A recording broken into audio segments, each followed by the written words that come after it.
So hello class, welcome back to our class. And आज की class में हम आपके ज्योग्राफी क्लास 12 का पार्ट 2 करने जा रहे हैं, चैप्टर नंबर 1 का। इससे पहले मैंने ऑलरेडी चैप्टर नंबर 1 का पार्ट 1 करा दिया था, ठीक है। इस चैप्टर को मैंने ऑलरेडी बताया आपको, मैंने 2 पार्ट में डिवाइड किया था, ठीक है। एक पार्ट मैंने ऑलरेडी डाल दिया है जिसमें मैंने इसके कुछ इंपॉर्टेंट कॉन्सेप्ट एंड इस चैप्टर से इंट्रोडक्शन आपका करा दिया है, ठीक है। ये 10 से 15 मिनट का वीडियो होगा एंड जो बच्चे कुछ टॉपिक हैं इसके इसी में कवर कर लेंगे हम, ठीक है। तो थोड़ा सा अभी तक हमने क्या क्या सीखा है ये हम सीख लेते हैं, ठीक है। सबसे पहले हमने डेफिनेशन सीखा था, डेफिनेशन ऑफ ह्यूमन ज्योग्राफी, ठीक है।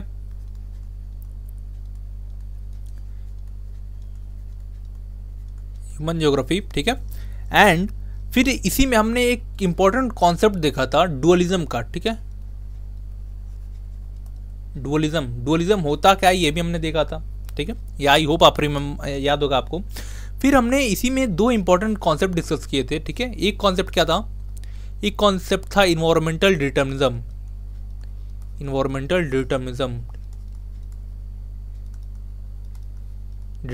एंड दूसरा क्या था, दूसरा था पॉसिबिलिज्म, ठीक है। इसमें क्या होता है, इसमें जो होता है, जो इन्वायरमेंट होता है डिटरमाइन करता है हमारे एक्शन का, ठीक है। यानी नेचुरलाइजेशन ऑफ ह्यूमंस,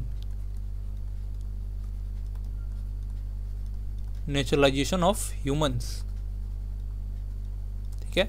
यहां पे क्या होता है, जो ह्यूमन है नेचर को अपने अकॉर्डिंग वो कर लेता है, मॉडिफाई कर लेता है। तो यहां पे क्या होता है,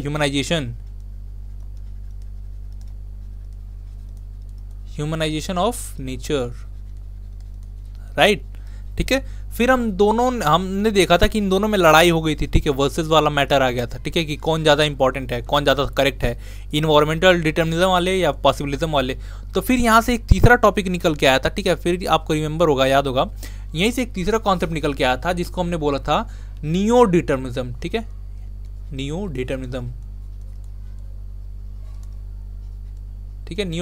ठीक है। इसको किसने प्रपोज किया था, इसको प्रपोज किया था किसने, ग्रिफ्थ ट्रेलर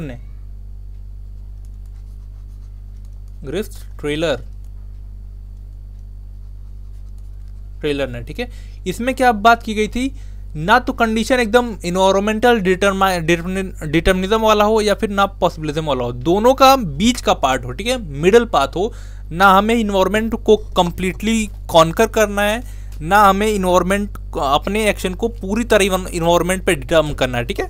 तो आज की वीडियो में इसके बाद की कहानी स्टार्ट होती है, ठीक है। कि आज हम देखने वाले हैं कि हमारी जो ह्यूमन ज्योग्राफी है ये इवॉल्व कैसे हुई, ठीक है। Human geography through the corridors of time, ठीक है। टाइम के साथ साथ धीरे धीरे कैसे इन्वॉल्वमेंट आई, ठीक है, ये हम देखेंगे, ठीक है।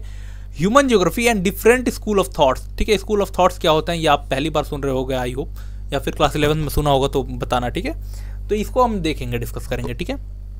चलो सबसे पहले हम डिस्कस कर लेते हैं अपना human geography through the corridor of time, ठीक है। या तो आप ये देख लेना, ठीक है, ये चलो इसको रहने दो, इसको हम बाद में देखेंगे क्योंकि हमने यहाँ पे चार्ट बनाया हुआ है, ठीक है, प्रॉपर चार्ट बनाया है, तो ये हम देखेंगे, ठीक है। हम देखते हैं human geography and different school of thoughts. Different school of thoughts क्या होते हैं, पहले डिफरेंट स्कूल ऑफ थॉट को समझो क्या होता है, ठीक है। जैसे क्या होता है, जैसे फॉर एग्जांपल किसी एक टॉपिक को लेके, ठीक है, पॉलिटिक्स में, ठीक है, पॉलिटिक्स में मैंने कोई अपना आइडिया दिया, ठीक है, अपना एक आइडियोलॉजी बनाई, ठीक है, अपनी आइडियोलॉजी बना ली, ठीक है। एंड फिर क्या हुआ, उस आइडियोलॉजी को, जो मेरी आइडियोलॉजी थी उसको मानने वाले बहुत सारे लोग आ गए, ठीक है। मतलब उसको लोगों ने स्वीकार करना स्टार्ट किया, एक्सेप्ट करना स्टार्ट किया कि हाँ ये सही बोल रहे हैं, ठीक है। तो क्या हुआ, ऐसे धीरे धीरे क्या हो गया, ऐसे धीरे धीरे मेरा फॉलोअर बन गया, ठीक है, मेरी फैन फॉलोइंग बढ़ गई, ठीक है। तो ये जो मेरा थॉट है इसी को आप क्या बोलेंगे, इसको एक न्यू स्कूल ऑफ थॉट बोला जाएगा, ठीक है। ये मेरे स्कूल का थॉट है, ये मेरा थॉट है, ठीक है। तो जब मैं कुछ जब कोई इंसान कुछ बात बोलता है एंड उसको फॉलो करने वाले लोग हो जाते हैं, ठीक है, उसको लोग फॉलो करने लगते हैं, उसी को हम क्या बोलते हैं, डिफरेंट स्कूल ऑफ थॉट बोलते हैं, ठीक है। तो इसी तरह ह्यूमन ज्योग्राफी को लेके कुछ लोगों ने उठ के कुछ बातें बोली होंगी, ठीक है, कि ह्यूमन ज्योग्राफी में हमें ये पढ़ना चाहिए, ह्यूमन ज्योग्राफी को हमने ऐसे इंटरप्रिटेट करना चाहिए। तो इसी तरह ह्यूमन ज्योग्राफी में 3 स्कूल ऑफ थॉट निकल के आए, ठीक है, 3 स्कूल ऑफ थॉट निकल के आए। पहला क्या था, वेलफेयर और ह्यूमनिस्टिक स्कूल ऑफ थॉट।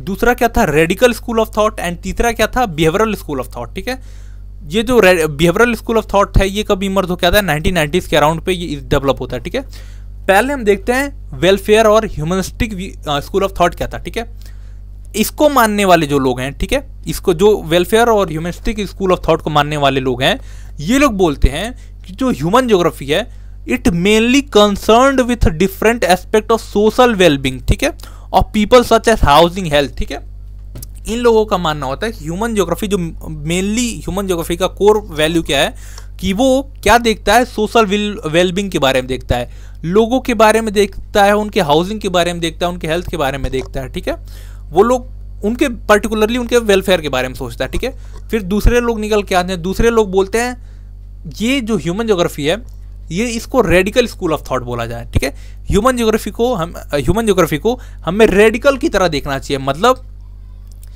जितने भी क्या बोलते हैं जो रेडिकल स्कूल ऑफ थॉट को बनाने वाले लोग थे वो क्या करते हैं, वो मार्क्सिस्ट थ्योरी को प्रमोट करते हैं। ठीक है, मार्क्सिस्ट थ्योरी क्या थी, मार्क्सिस्ट थ्योरी बोलती है कि अगर कोई भी पॉवर्टी है हमारी सोसाइटी में, मतलब कोई भी गरीबी है, तो उसका सबसे बड़ा रीजन क्या है, ठीक है,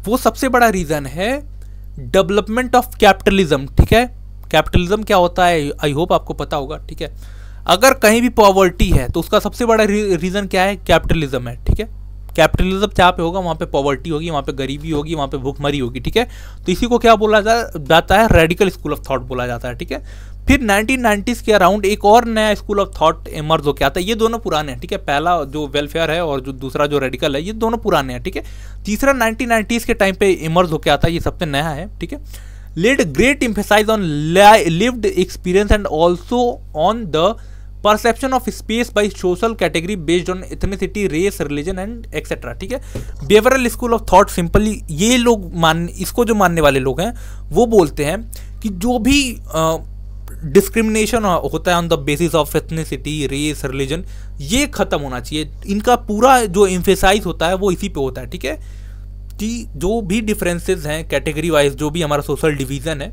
ये खत्म होना चाहिए। ठीक है, किसी भी बेसिस पे हो, या फिर एथनिसिटी के बेसिस पे हो, रेस के बेसिस पे हो, रिलीजन के बेसिस पे हो, जेंडर के बेसिस पे हो। ठीक है, दे आर अगेंस्ट अनइक्वालिटी। ठीक है, सिंपल सा मतलब।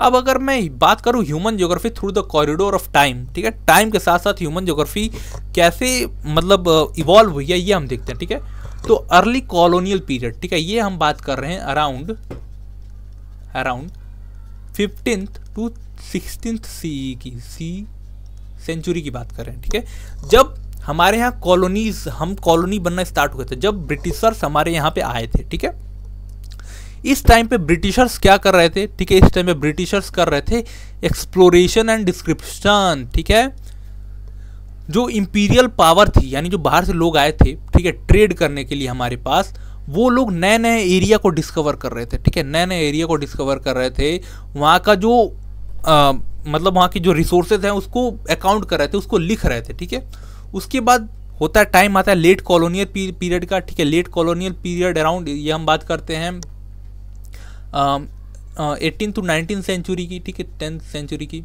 ठीक है, सेंचुरी की बात करते हैं।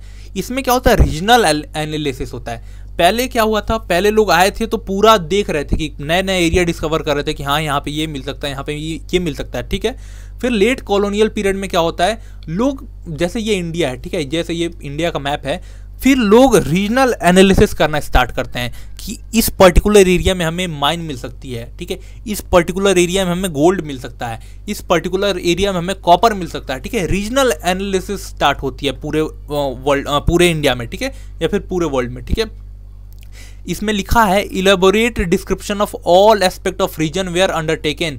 जितने भी एरिया में ये लोग गए हैं सबका एक रीजनल एनालिसिस किया है सबने। ठीक है, उसके बाद क्या होता है 1930s के टाइम पे, जब हम वॉर के टाइम में होते हैं। ठीक है, आपको आई होप आपको पता होगा 1918 से लेके कब तक, 1924 तक आई होप। ठीक है, I am not wrong, first world war हुआ था। ठीक है, फर्स्ट वर्ल्ड वॉर हुआ था। ठीक है, उसके बाद 1949 से लेके, ठीक है, 39 से लेके 1945 तक सेकेंड वर्ल्ड वॉर हुआ था। ठीक है, तो 1930s के टाइम पे एरियल डिफरेंशिएशन स्टार्ट होता है। ठीक है, एरियल डिफरेंशिएशन। ठीक है, इसमें क्या होता है, कुछ भी मतलब अगर किसी एक पर्टिकुलर एरिया में कुछ यूनिक चीज़ आइडेंटिफाई की जाती है, ठीक है, इस पर्टिकुलर एरिया में हमें आइडेंटिफाई की जा रहा है, ठीक है।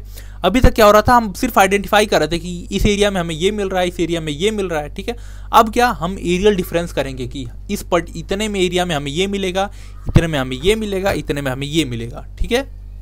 उसके बाद क्या होता है, late 1950s and let 1960s के टाइम पे क्या होता है, स्पेटियल ऑर्गेनाइजेशन, मतलब हम सबसे पहली बार अपने टाइम पे, मतलब अपने ह्यूमन ज्योग्राफी में कंप्यूटर का यूज़ करना स्टार्ट करते हैं, ठीक है।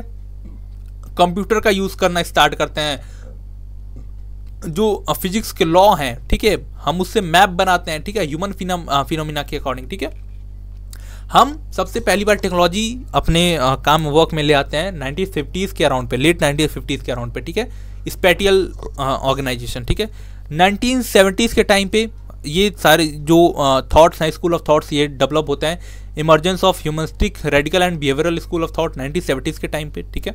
फिर 1990s के टाइम पे क्या होता है, पोस्ट मॉडर्निज्म ज्योग्राफी, ठीक है, जो आज के टाइम पे हम ज्योग्राफी देखते हैं वो 1990s के बाद डेवलप होना स्टार्ट हुई है, ठीक है, 1990s के बाद, ठीक है।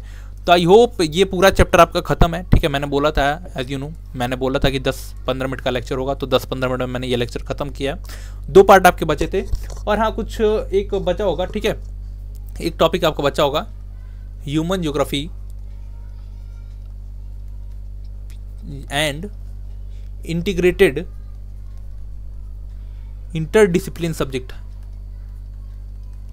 इंटरडिसिप्लिन सब्जेक्ट मतलब ह्यूमन ज्योग्राफी और किस किस सब्जेक्ट से इंटरलिंक है वो उसमें दिया हुआ है। आपके एक बुक में एक पर्टिकुलर सा चार्ट बना होगा, उस चार्ट को बस देख लेना, उससे ज़्यादा कुछ क्वेश्चन समझने की जरूरत नहीं है उसे, ठीक है। वो कहीं भी पूछा नहीं जाता, इसलिए मैंने वो आपके लेक्चर में कवर नहीं किया, ठीक है। तो आई होप आपको ये लेक्चर अच्छा लगा होगा। If you like this video, do subscribe our channel. Till then keep learning, keep growing, stay connected. God bless you all. जय हिंद।